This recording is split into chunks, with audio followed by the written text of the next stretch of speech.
Good morning. I'm Betsy Jackson. I'm Jonathan Sylvester's mother. I just want to get on here and talk to y'all a minute. I am taking a break from work, so I'm at work. John was having a lot of trouble dealing with life. He got mixed up into drugs, went to prison. He went through a lot of different classes and training at prison. He graduated from the drug program at prison. A lot of other classes that he did and graduated from while he was there. He's gotten out. He is living with me, and I'm loving it. I'm loving having my child back. He looks at life in a totally different way. He's developed a relationship with his children, with his family, with me. We all have a relationship with him now. And he's working. He is currently working here at Perry Automotive. He has a job at Ford Construction, supposed to be starting in about a week and a half. And so he's moving up. He's doing really good. He gets his children on a regular basis. He does family things with all of us. We are excited to have him here with us. He got put on medication while he was in prison. They found out he had a thyroid problem. They put him on that medication, and they put him on a Zoloft. And he's doing really, really good with it. He makes sure every day, the first thing he does is take his medicine every day. And I am so excited because he is so excited about this new chapter in his life. Without drugs, living a good life. He's been going to church with me every Sunday. We do Bible study at home. He studies his Bible. He's involved in the church. He gave his testimony at church, and I think there wasn't a dry eye in the house. Everybody had tears in their eyes. And he's grown so much, and I'm so proud of him and so glad that he's home. And I am looking forward to the holidays, being with my child, the events going on. That's what I'm looking forward to. And I'm looking forward to seeing him unfold his life. He has enrolled in a coding program. It's a 1-year program, and he is also in the process of enrolling into a drug and alcohol counselor program. So hopefully he can give back to the community, what he got when he went to prison, and maybe save somebody else from having to go down that road. So I just want I want my child home. He's a changed person. He is nothing like the drug addict that he was. We have a relationship, and I'm so proud of him and so excited every day, because I know the first words I hear from him is, "I love you, Mama. Let's pray." I'm very proud of my child.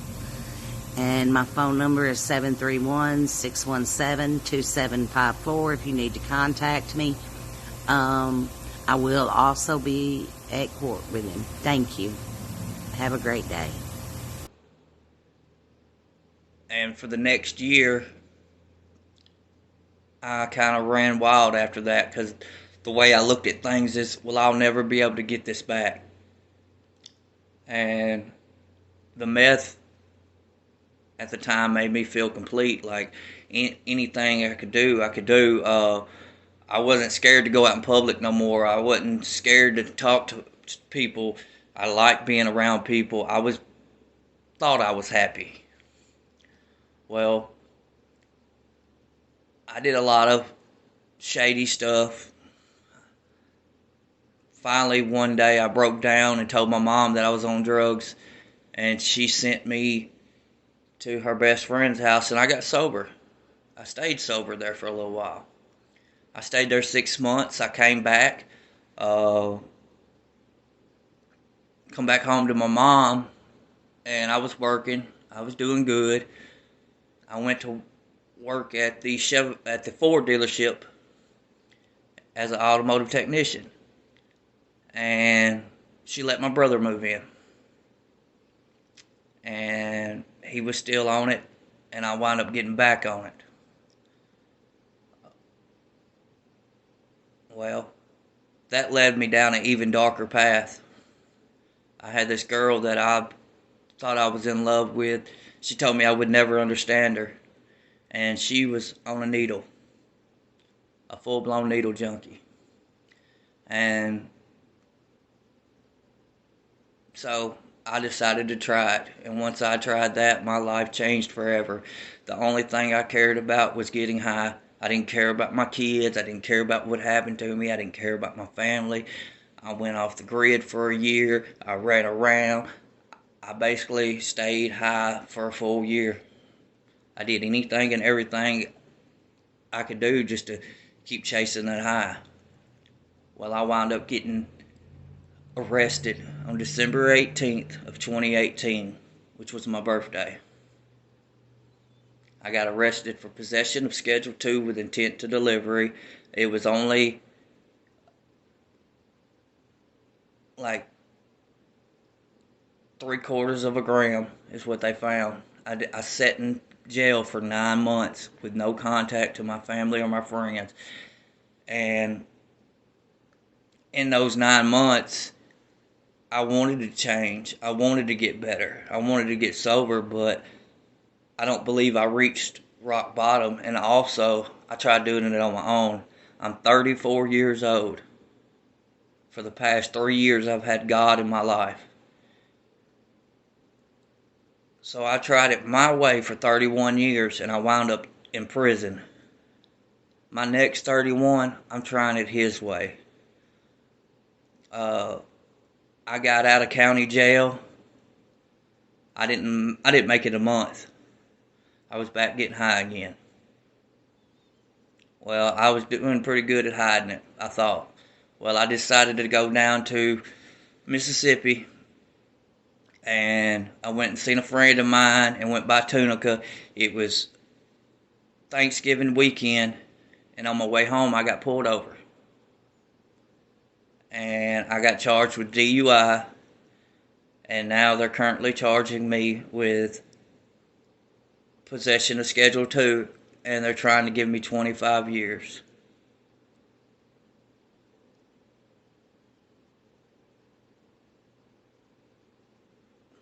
I understand that I made that mistake.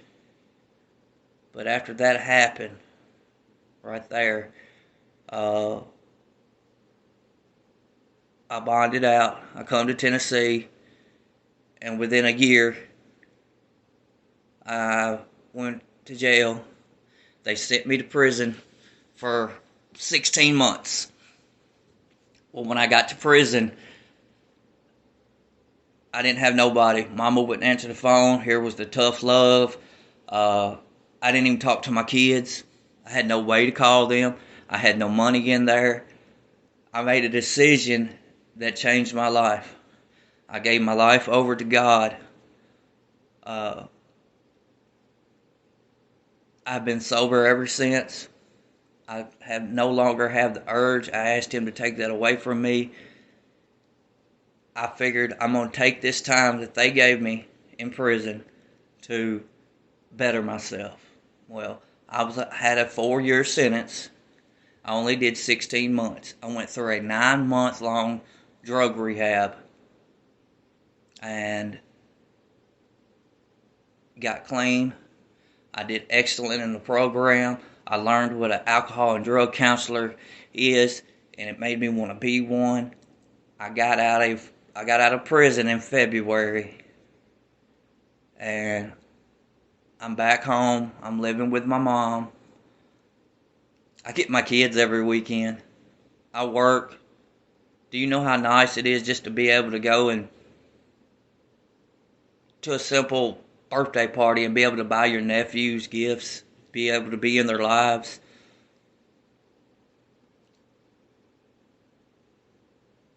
And as far as my charges there, yes, I do believe I should be punished for it. But taking me away from my family and my friends when I'm doing so well, I just can't fathom that. And if there's any way that you could keep me here with them, it'd be greatly appreciated. And there's probably some things that I missed in this story. I'm a little nervous talking on camera, but I've learned my lesson. I'm sober. I'm loving life. I'm living for God. I'm living for my kids. I'm working. I'm paying bills. I'm doing things I've never done. Good morning. My name is Jonathan Sylvester, and I'm a recovering addict. Come December 20th, I'll be sober for 2 years. I work every day. I'm an automotive technician. I'm currently going to school at Dyersburg State to become an addiction counselor so I can give back where other people have helped me. Addiction really changed my life. I went from being a functioning member of society to never even having a speeding ticket to losing it everything. I was a manager at FedEx. I had 14 people under me that I had to take care of.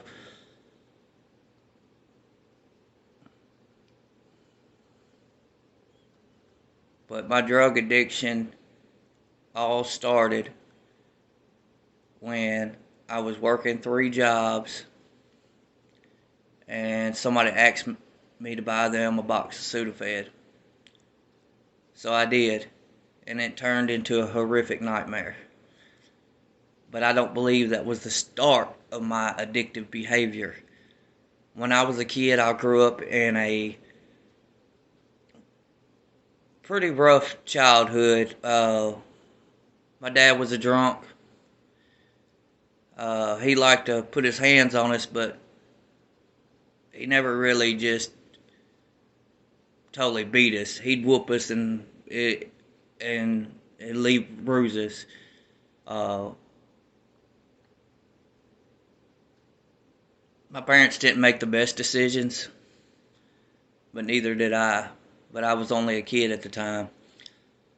I think that me using drugs, I was trying to fix my mental problems that I have. I'm currently on Zoloft, Buspar, and I had thyroid issues. Well, since I've gotten my medicine straight and I take it every day, life is good. I'm going to church. I'm in my kids' life for the first time in a very long time. I talk to my kids almost every day. I'm an active member in my church. We have Vacation Bible School this week. I'm going to help tonight, help the kids. Anytime the door's open, I'm there. If you were to ask people about me, I'm very polite and I try to help anybody.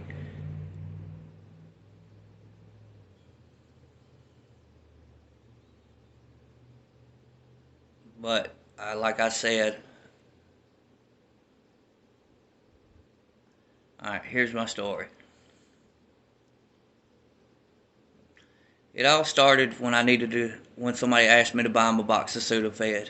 And then it turned into me trying it. And once I tried it, I finally got that. I always felt like I was not good enough. I felt like everybody was constantly looking at me. I felt like I was constantly making mistakes. I felt like I couldn't reach my full potential. And methamphetamine did that for me. I started doing it every day. I was a smoker. I was still working at FedEx. And then they popped a random drug test on me. Well, I failed that drug test for crystal meth. Well, I kept that hidden from my family and just told them I lost my job. And for the next year, I kind of ran wild after that because the way I looked at things is, well, I'll never be able to get this back. And the meth at the time made me feel complete. Like anything I could do, I could do. I wasn't scared to go out in public no more. I wasn't scared to talk to people. I liked being around people. Thought I was happy. Well, I did a lot of shady stuff. Finally, one day I broke down and told my mom that I was on drugs, and she sent me to her best friend's house, and I got sober. I stayed sober there for a little while. I stayed there 6 months. I came back, come back home to my mom, and I was working. I was doing good. I went to work at the Ford dealership as an automotive technician, and she let my brother move in, and he was still on it, and I wound up getting back on it. Well, that led me down an even darker path. I had this girl that I thought I was in love with. She told me I would never understand her, and she was on a needle, a full-blown needle junkie. And so I decided to try it, and once I tried that, my life changed forever. The only thing I cared about was getting high. I didn't care about my kids. I didn't care about what happened to me. I didn't care about my family. I went off the grid for a year. I ran around. I basically stayed high for a full year. I did anything and everything I could do just to keep chasing that high. Well, I wound up getting arrested on December 18th of 2018, which was my birthday. I got arrested for possession of Schedule II with intent to delivery. It was only like 3/4 of a gram is what they found. I sat in jail for 9 months with no contact to my family or my friends. And in those 9 months, I wanted to change. I wanted... Good. Please come here. You got a... No, look. Look in here. No. No, seriously, look. Look, she kept all of it. Yeah, I know. I know for me. Except for that mouse right there. Shane, kill it. Oh no, that's wrong. Your mama's gonna have.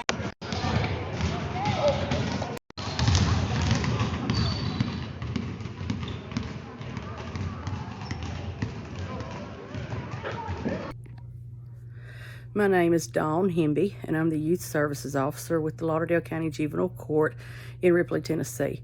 I have known Jonathan Sylvester since he was a young child. I'm currently at home now, you can see in the background. Since he was young, Jonathan had been through our courts several times. I've always loved Jonathan and thought he had great potential, and now I'm actually seeing that. Jonathan has completely turned his life around. He comes to church faithfully. He attends the same church that I do. He has given his testimony at church. He's helped us at Vacation Bible School.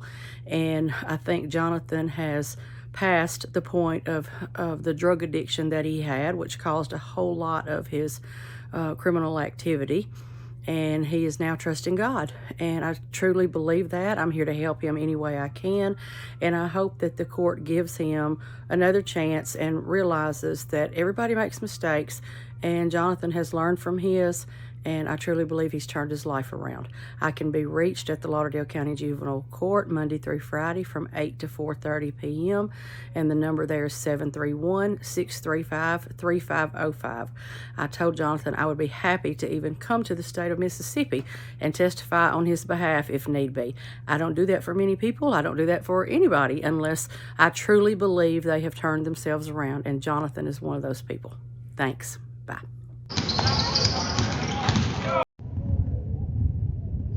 Oh, you little mean thing, you. I love you. We're leaving. Mwah. Bye. Woo!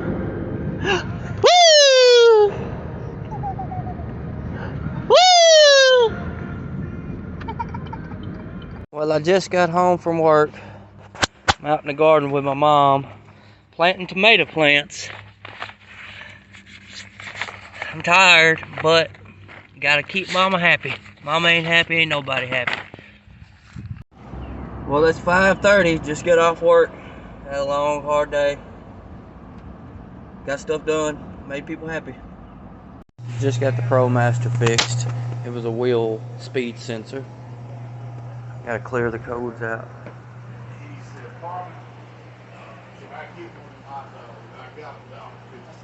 Everything's clear, looks normal, good to go. Yep, here I am at work, Perry Automotive. Come in, got FedEx to work on today. Morning, Jackie. Doing all right today? Oh, I'm sorry. Well, headed to work with this beauty. Love you, mother. Love you, baby.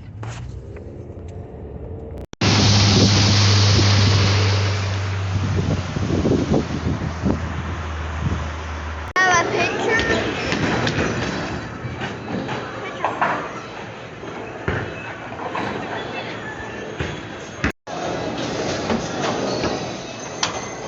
Dang!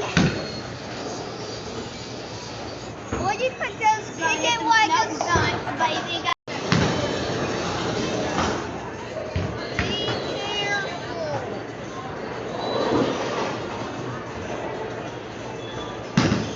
Fucking on the side of the rocks. Where we go, we sing this chicken the corn, so the corn can't grow. Mama, hey, when chicken the corn, so the corn can't grow.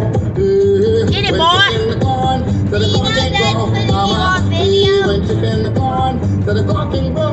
Hey, don't. My name's Amanda Cross. I've known Jonathan since we were kids, but I've really got to know him well since he started coming out to Ripley Church of God, where I attend church. He attends church very faithfully, not only service, but Sunday school, Wednesday night Bible study. He's a well-loved member of the church family. He's willing to jump in and lend a hand, everything from helping with VBS to setting up tables, moving chairs, just anything you can ask for, he's willing to jump in and help if he can. He does have really strong support system. Anytime there's a struggle with substance abuse, it's not a secret, the damage that it can do to your family, relationships, and you can really tell by spending time around him and his family that he has put a lot of time, energy, and effort into restoring those relationships and building back that trust. Family is very important to him. Church is very important to him. He shared his testimony at church. It's a very powerful testimony. It moved a lot of us. He gives God all the glory for overcoming his addiction. And just since he's, gotten out of prison, just the way that he has this excitement about life, it's really touching. It's like he sees it as a second chance at life, and he's really determined to make the most of that second chance. He works hard. He has strong plans and goals, vision for the future. He's excited to continue to walk out a testimony that he can share with others who are struggling with where he's been in the past, that he can, he can be somebody his family can be proud of, that, he'll live a life that's honoring to God. I'm really excited to see what the future holds for Jonathan.